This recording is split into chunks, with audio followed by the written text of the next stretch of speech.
Oi, gente, sejam bem-vindos a mais uma aula de história e hoje nós abordamos os assuntos do capítulo 14 e 15.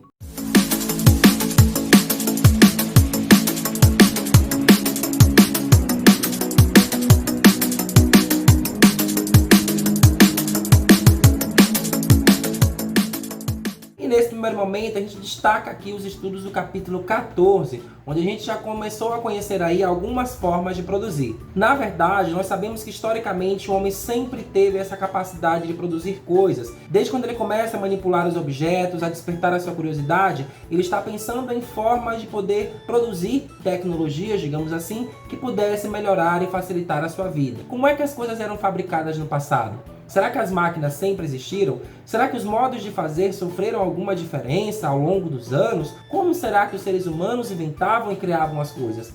É mais ou menos tentando responder essas perguntas que esse capítulo 14 traz a ideia de que, olha, existem 3 formas de se produzir que se desenvolveram ao longo da história e é claro que o modelo industrial é o presente no atual momento. Claro, se destacam aí o artesão, a manufatura e a indústria. Neste caso, o artesão era aquele que produzia tudo, todas as etapas de uma produção de qualquer objeto, qualquer móvel ou peça de roupa. Todas as etapas passavam por ele precisava de muito tempo para poder fazer isso. Ele não produziria em grandes quantidades, então uma peça de uma roupa ou de uma cadeira poderia demorar dias até ser finalizada por completo, o que nos leva a acreditar que ele demorava muito mais tempo para produzir produtos em grandes quantidades. Até que surgem as manufaturas, que já é uma evolução desse modelo artesanal de produção. Porque na verdade a manufatura agora traz alguns pequenos equipamentos que vão dar maior dinâmica à produção do artesão. Por isso que ele vai precisar de algumas pessoas para ajudá-lo, então, normalmente os seus filhos. Por isso que vamos falar assim, olha, os filhos acompanhavam os pais nos seus ofícios. E daí vem a palavra oficina, porque na verdade eram algumas oficinas onde o pai normalmente ensinava seu filho a realizar esse trabalho mais artesanal, só que dividindo etapas. Até que o mundo vai evoluindo, vai se transformando, esses modelos vão existir mais em umas cidades, em alguns países, em outros não. Esses modelos permanecerão por muitos anos ainda, até que uma Inglaterra, a maior potência econômica do mundo, ali nos anos de 1800, começa o seu processo industrial e, consequentemente, começa a dominar o mundo com seus produtos. Afinal, agora com a Revolução Industrial provocada pela Inglaterra, ela tem máquinas poderosas e muitas pessoas para ajudar na etapa de produção. Então veja as diferenças que vão surgindo, porque se antes demorava-se muito mais tempo, esse tempo foi encurtado porque as máquinas ajudaram a trazer mais rapidez ao processo de fabricação dos produtos. Beleza, tio Rodrigo, eu estou entendendo aí que o foco agora vai ser as indústrias. Então, quais são as mudanças provocadas por esse novo modo de fazer? A primeira mudança está nas etapas de produção. Porque se lá no passado o artesão era o responsável, o único responsável por realizar todas as etapas, o corte da madeira, a serragem, lixar a madeira, pregar, enfim, montar toda a cadeira, agora, numa fábrica, numa indústria, esse processo é dividido para várias pessoas, aumentando a produtividade e acabar também fazendo com que esses produtos sejam feitos com maior facilidade. Outra mudança que vai acontecer é que as cidades começaram a ficar mais povoadas, mais populosas. Isso porque o campo estava perdendo espaço e as cidades estavam aparecendo como uma oportunidade das pessoas melhorarem de vida. Consequentemente, eles buscavam emprego nas cidades e os empregos que eram oferecidos eram justamente nas fábricas. E as fábricas promovendo esse desenvolvimento econômico e as fábricas atraindo pessoas para trabalharem, consequentemente mais produtos serão produzidos. E aí nós temos que lembrar, gente, que nós não estamos falando de 2020, onde você acessa na internet rapidamente ali um meio de comunicação, um aplicativo e faz a sua compra. Nós estamos falando de um período onde as compras e onde essas informações precisavam chegar até as pessoas.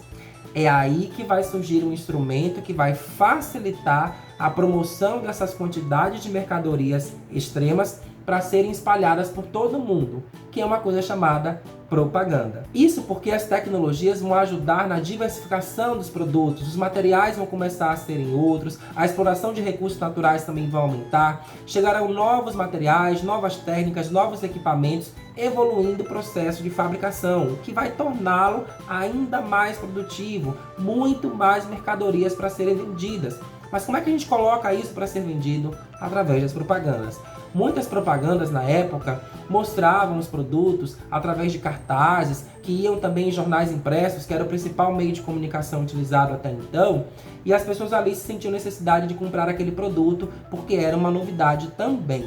Então as propagandas ajudaram neste processo também de promoção das mercadorias, fazendo com que as pessoas criassem essa necessidade interna de dizer assim: nossa, mas eu preciso disso, eu preciso comprar esta cadeira. Mas na verdade, no fundo, é só uma propaganda por trás, ali ajudando neste processo de convencimento de que você precisa comprar aquele produto. Necessariamente, às vezes, você nem precisa daquele produto. Parece que eu estou falando de tempos atuais, mas eu estou falando também do passado. Pode se parecer com algo que a gente continua vendo no dia a dia, com várias propagandas que temos na internet, com várias propagandas que temos na rua, com vários meios de comunicação que nos colocam diante de produtos que no fundo, talvez a gente nem precise. Então observe que a produção industrial contribui para este aumento da produtividade e contribui também para a criação de algo que possa ajudá-lo na venda desses produtos, que neste caso é a propaganda. E agora que você já conhece aí mais ou menos essas novas formas de produzir e todas as mudanças que elas nos trouxeram, vamos pensar também naqueles transportes que promoveram novas viagens nas pessoas em outras épocas. É claro que você conhece os sistemas de transporte, os meios de transportes envolvidos, mas como é que eles aconteceram historicamente? Como é que se dava o processo de deslocamento das pessoas e, consequentemente, também de mercadorias historicamente? Será que a maneira de se transportar cargas e pessoas era muito simples ou muito fácil lá no passado? Esse é o tema do capítulo 15. Primeiro, minha gente, que a gente retoma a seguinte ideia de que os seres humanos sempre tiveram essa capacidade de se movimentar pelo espaço. E é claro que em algum momento de sua vida eles estavam tentando descobrir os recursos naturais e como eles poderiam utilizá-los, ou ainda realizar viagens, e essas viagens foram consideradas grandes aventuras. Isso porque o mundo ainda era muito desconhecido. Nós não estamos falando de países com limites definidos, com rodovias, com sistemas de transporte aéreo que você pode se deslocar com uma facilidade.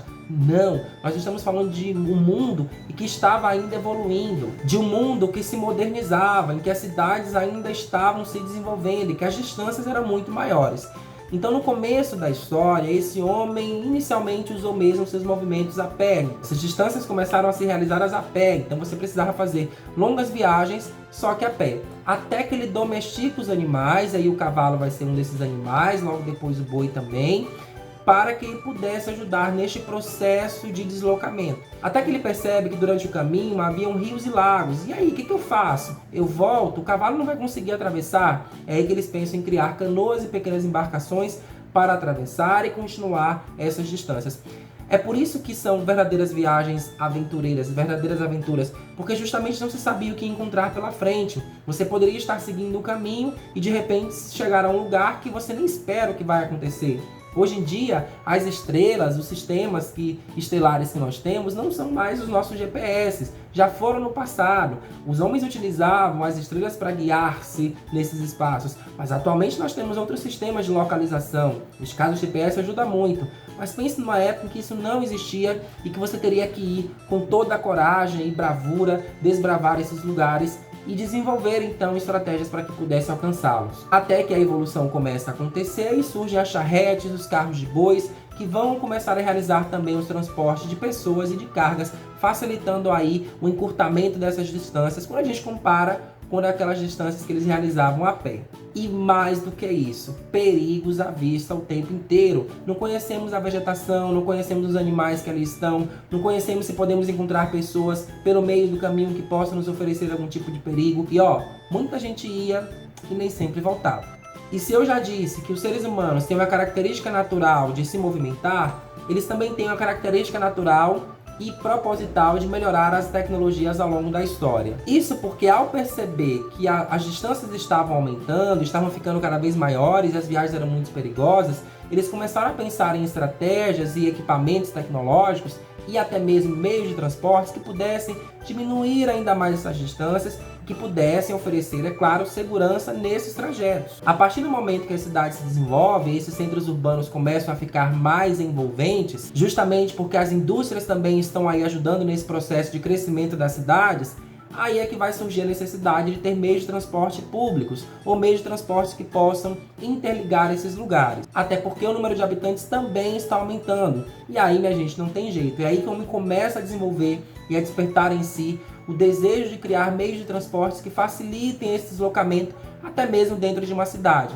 É aí que vai surgir os bondes, é daí que vão surgir os carros, os primeiros automóveis, é daí que vão surgir as bicicletas, é daí que vão surgir as motocicletas, que vão evoluindo principalmente no tipo de combustível, no tipo de tecnologia que vai ser utilizada, tudo para atender às necessidades humanas ali naquele momento. Por exemplo, se hoje nós comparamos o modelo atual de motocicletas, que eu não conheço tanto, mas motos que são super poderosas e potentes, nós podemos compará-las com modelos mais antigos que utilizavam ainda a força da própria pessoa e não necessariamente um combustível que pudesse promover energia e força, eletricidade, sendo capaz de poder fazer com que essa moto se movimente e seja muito veloz. Então os meios de transportes acabam tendo essas transformações ao longo da história justamente para atender às necessidades das pessoas.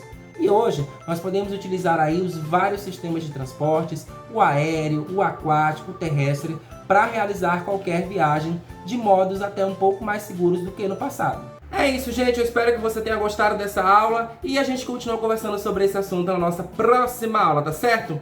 Beijo grande, gente. Até a próxima aula. Tchau!